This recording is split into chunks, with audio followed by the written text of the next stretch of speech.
course, we've heard enough. We've heard enough across the media, the rugby media, about the scrum and the new scrum laws. It's time to sit down and debate. What is the future for the scrum in rugby? It's about time. There was already a little bit of a debate going on before we've even started this. Because what is the future for the scrum? Of course, Major League Rugby has brought in some of those new rules, new laws, I should say, that I know a lot of people have been talking about. They need to stick with it and promote it as this game that has those areas in it which is unique to rugby union, whether it's the line-out, the maul, the scrum. They're all unique to rugby union. And on the back of that kind of stuff, I said before, like, you think, oh, it's not very nice for the backs, but you backs run around tight five forwards, run around front rowers because blokes are knackered from scrummaging, from mauling, from contesting the ball there. I suppose the first question to a former prop, a British and Irish Lions and England prop, is you tell me as a back, why is the scrum so important in rugby? Well, I think it's got multifaceted. I think it's part of the DNA of rugby. It's iconic. It's one of the things people actually know the sport for, is that we have a scrum. Two, it's a very competitive sort of area of the game that can swing matches, that is just like its own little tussle within an amazing world that rugby is. And then three, it's one of the best attacking platforms, in my opinion, the playoff. You're not wrong with that. You've got the most amount of people in one area at any time of any other set piece. So you have the best attacking platform. So for me, it's actually like, I actually think it's positive, a part of the game. Do you know what I mean? Like, obviously there's parts of me that love it as a prop and a scrummager and whatever, but even just from take that away, it's a great place to attack from. You get a lot of tries off scrums. I do agree with that, indeed. And just, well, I went straight in there, but I guess for people listening and have their opinions, of course, there's some brilliant scrummagers and people of nations who like the scrummaging. I'm looking at you, the South Africans, the Argentinians, even the English, of course. Major League Rugby has tried to bring in these law trials, sanctioned and supported by World Rugby. It is meant, should say that.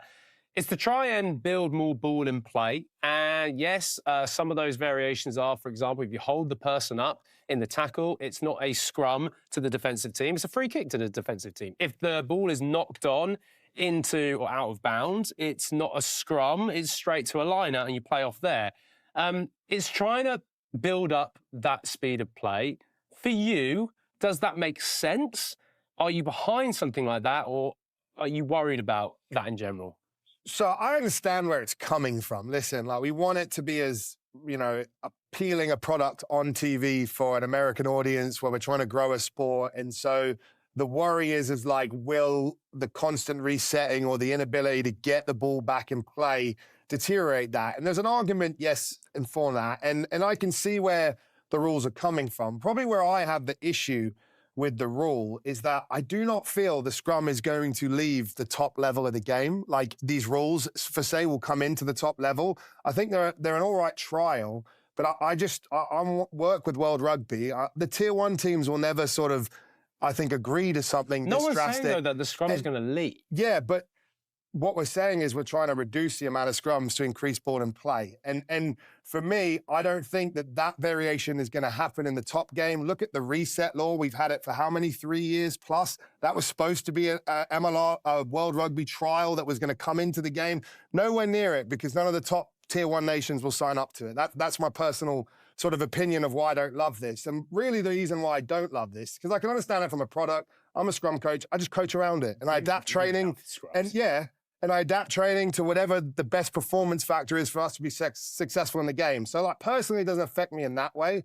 But where it does affect us is our Eagles. The USA national team. USA national team. We're already struggling with the reset law and the difference between test level and MLR with the amount of repeat efforts at scrums. You don't get double roasted on a goal line. You know what I mean? You don't have to withstand those stands. When a tier two plays a tier one, that's the heat that's coming. And when the guys never get in the actual fire in their club comp, it's very hard to then, after 6-7 months of this, turn around to the July test window. Good point. And then last point is, it's just going to make the coaches have to spend more time on it to try and fix that, which takes away from other stuff in test preparation. And that's where it flusters me more. Understood. Now, I think there's a few stats that I do want to bring up to you, though, to almost counteract this kind of argument.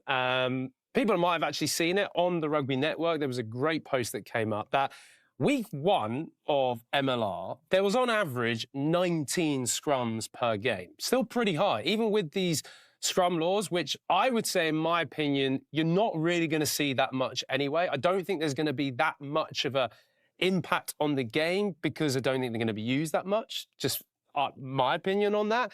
And then actually, so there was 19 on average in week 1. When you look at the average per game last season, there was 14.3. This is in 2024. And actually in week 1 of 2024 MLR, I've got here, there was an average of 17 scrums. So is there a case that, I know it's early days, but it's already showing that the laws aren't going to make that much of a difference, man? Well, what's the average this week? Okay, the average this week is a lot lower. A lot lower. 4 games, there were 12 in first game there were 12, second game there were 12, then 7 and 7. They got an average of 9.5. So and this is my point. That round 1 stats are very misleading. We've had an even shorter preseason than last year, so you're really not even like till round 5 going to get probably the finished article of products, skills, under fatigue, under conditioning. So in round 1, what that's telling me is we knock the ball on a hell of a lot of times because that's really the only way you can get a scrum. One of those games, DC Miami, had 26 scrums in it on its own, and that weighted the average dramatically higher. Windy game, loose contests, Old Glory have played no rugby coming into that. You get a much higher turnover rate. In week 2, with a bit more rugby under our belt, it's already dropped considerably, and I think that will be the theme, other than the odd games where there's wet or just a high error rate or something where it does balance it back up. And so for me, it is going to reduce the amount of scrums, and it probably will lead to a little bit more ball and play. But my question is it worth it? Like, if you're looking at the MLR product right now, I think even with our reset rule, it's pretty tidy. We're not bogged down there in the same way that maybe you could be. And 2, I would say there's other areas that are hurting the game more. The TMO right now is too long. That's the real slower down of the game. If you're a fan on the product, 1 scrum reset or whatever and then move on, is that a big deal compared to maybe 2-3 minutes where there's poor communication? And I don't blame the TMOs, the technology, whatever, because they're doing the best they can. And this ain't a top-level league, and we have to work with what we have. But it is impacting the product. And is that a bigger issue than reducing 1 or 2 scrums, which could have a knock-on effect to our national players, to our developing Eagles? They just don't get exposed to what, if you ever want to move this game forward, as much as the MLR has got to be successful, the Eagles got to be successful.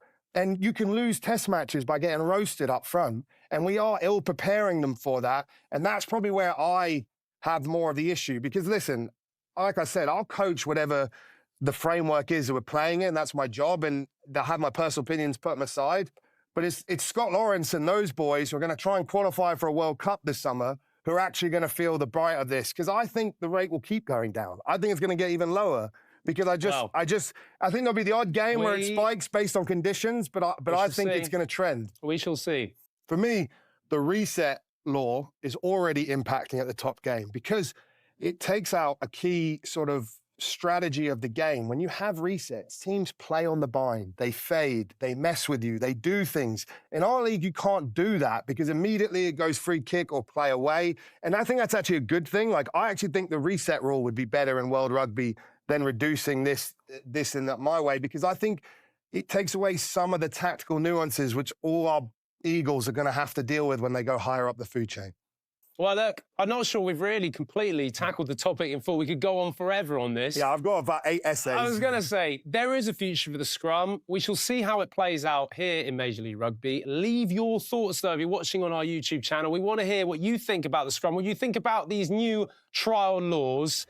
And yeah, what's the future for our great game without a scrum?